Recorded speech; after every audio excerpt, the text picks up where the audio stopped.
संकष्टी गणेश चतुर्थी व्रत करने से घर परिवार में आ रही विपदा दूर होती है। कई दिनों से रुके मांगलिक कार्य संपन्न होते हैं तथा भगवान श्री गणेश असीम सुखों की प्राप्ति कराते हैं। हेलो फ्रेंड्स, स्वागत है आपका राधे कृष्ण चैनल में। विघ्नहर्ता आपके सभी विघ्नों को दूर करें। श्री हरि और माता लक्ष्मी जी की आपके घर सदैव निवास कर। माह की किसी भी चतुर्थी के दिन भगवान श्री गणेश जी की पूजा के दौरान संकष्टी गणेश चतुर्थी व्रत की कथा पढ़ना अथवा सुनना जरूरी होता है। इससे संबंधित 4 कथाएं प्रचलित हैं।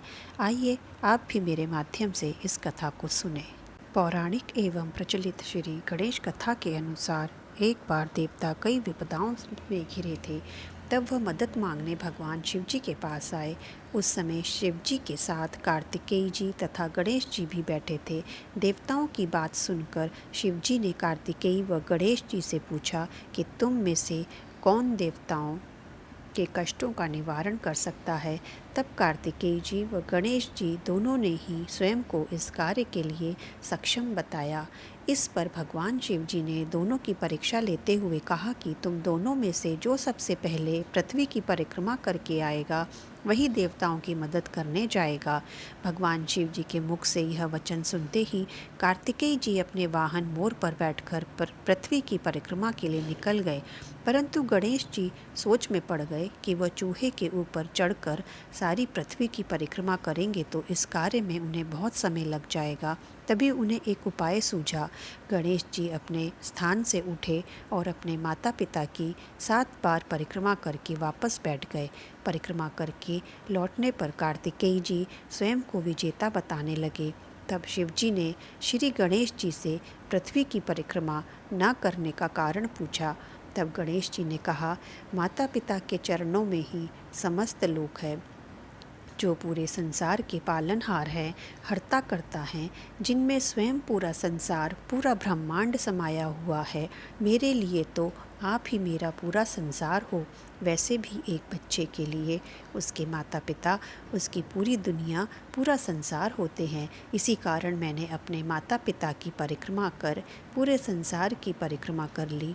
यह सुनकर भगवान शिव जी ने गणेश जी को देवताओं के संकट दूर करने की आज्ञा दी और श्री गणेश जी को आशीर्वाद दिया कि चतुर्थी के दिन जो तुम्हारा पूजन करेगा और रात्रि में चंद्रमा को अर्घ्य देगा, उसके तीनों ताप यानी दैविक ताप तथा भौतिक ताप दूर होंगे। इस व्रत को करने से व्रतधारी के सभी तरह के दुख दूर होंगे और उसे जीवन के भौतिक सुखों की प्राप्ति होगी।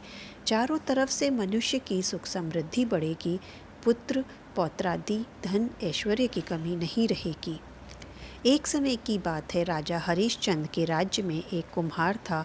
वह मिट्टी के बर्तन बनाता, लेकिन वे कच्चे रह जाते थे। एक पुजारी की सलाह पर उसने इस समस्या को दूर करने के लिए एक छोटे बालक को मिट्टी के बर्तन के साथ आवा में डाल दिया। उस दिन संकष्टी चतुर्थी का दिन था। उस बच्चे की माँ अपने बेटे के लिए परेशान थी। उसने गणेश जी से बेटे की कुशलता की प्रार्थना की। दूसरे दिन जब कुम्हार ने सुबह उठकर देखा तो भट्टी में उसके बर्तन तो पक गए थे, लेकिन बच्चे का बाल बांका भी नहीं हुआ था। वह डर गया और राजा के दरबार में जाकर सारी घटना बताई। इसके बाद राजा ने उस बच्चे और उसकी माँ को बुलवाया तो माँ ने सभी तरह के विघ्न को दूर करने वाली संकष्टी चतुर्थी का वर्णन किया। इस घटना के बाद से महिलाएं संतान और परिवार के सौभाग्य के लिए संकट चौथ का व्रत करने लगी। एक समय की बात है कि विष्णु भगवान का विवाह लक्ष्मी जी के साथ निश्चित हो गया। विवाह की तैयारी होने लगी। सभी देवताओं को निमंत्रण भेजे गए, परंतु गणेश जी को निमंत्रण नहीं दिया गया। कारण जो भी रहा हो, अब भगवान विष्णु की बारात जाने का समय आ गया। सभी देवता अपनी पत्नियों के साथ विवाह समारोह में आए। उन सब ने देखा कि गणेश जी कहीं दिखाई नहीं दे रहे हैं। तब वे आपस में चर्चा करने लगे कि क्या गणेश जी को नहीं न्योता दिया गया या स्वयं गणेश जी ही नहीं आए हैं। सभी को इस बात पर आश्चर्य होने लगा। तभी सबने विचार किया कि श्री हरि विष्णु भगवान से ही इसका कारण पूछा जाए। विष्णु भगवान से पूछने पर उन्होंने कहा कि हमने गणेश जी के पिता भोलेनाथ महादेव को न्योता भेजा है। यदि गणेश जी अपने पिता के साथ आना चाहते हैं तो आ जाते, अलग से न्योता देने की कोई आवश्यकता भी नहीं थी। दूसरी बात यह है कि उनको 1.25 मन मूंग, 1.25 मन चावल, 1.25 मन घी और 1.25 मन लड्डू का भोजन दिन भर में चाहिए।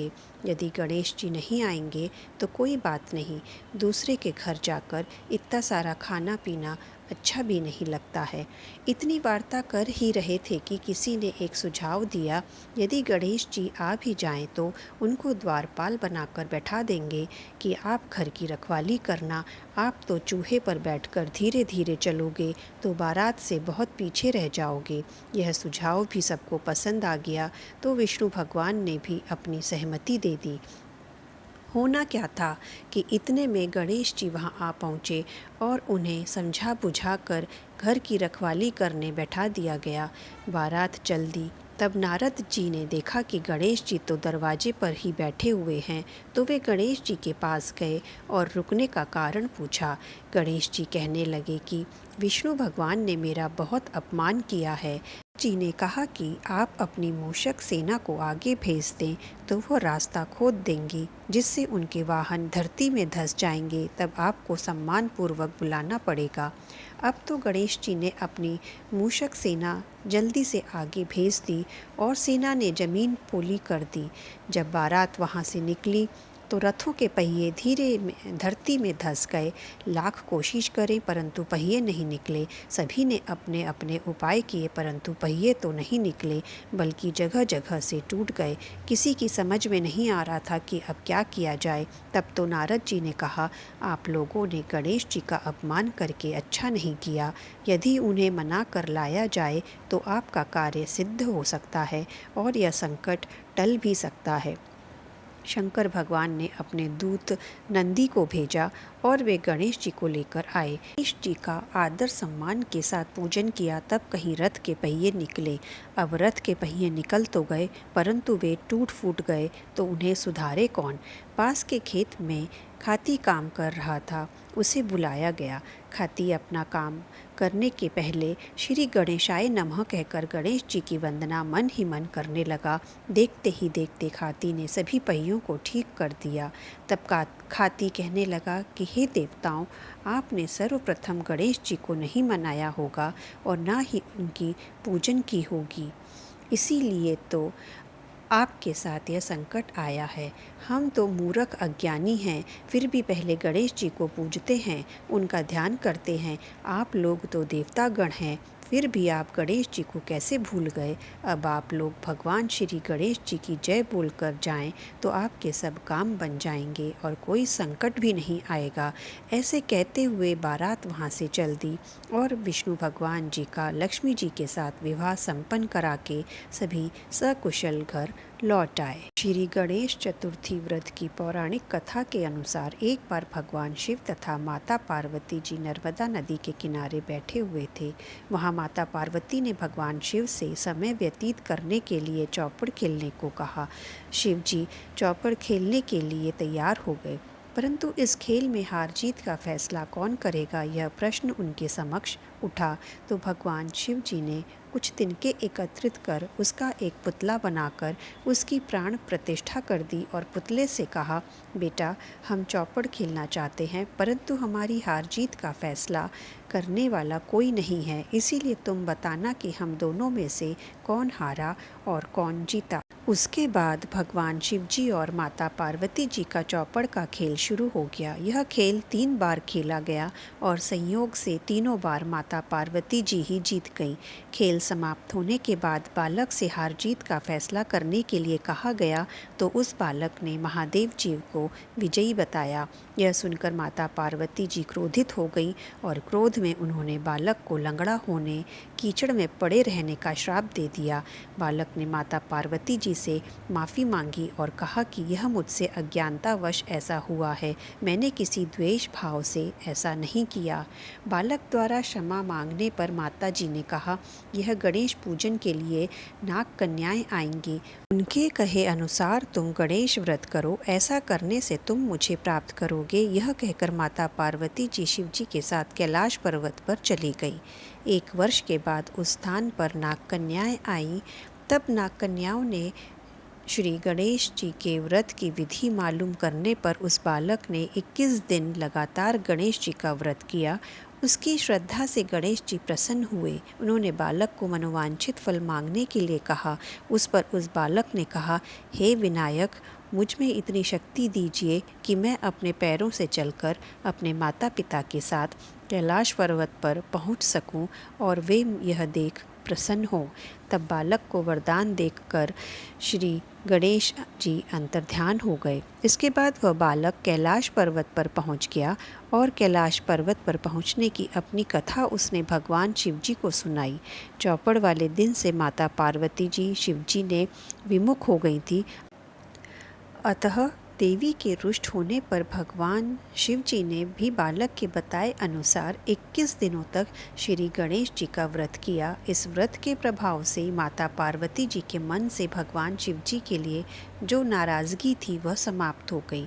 तब यह व्रत विधि भगवान शंकर ने माता पार्वती को बताई।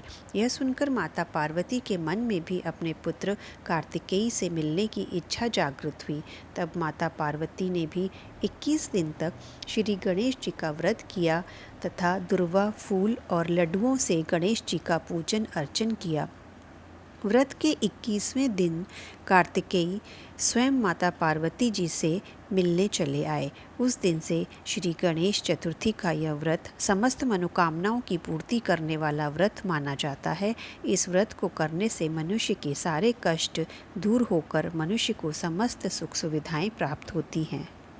अगर प्रथम पूजनीय श्री गणेश जी की ये कथाएं आपको पसंद आई हैं तो लाइक ज़रूर कीजिए और अपने फैमिली मेम्बर्स और फ्रेंड्स को भी इन कथाओं की जानकारी वीडियो को शेयर करके दीजिए।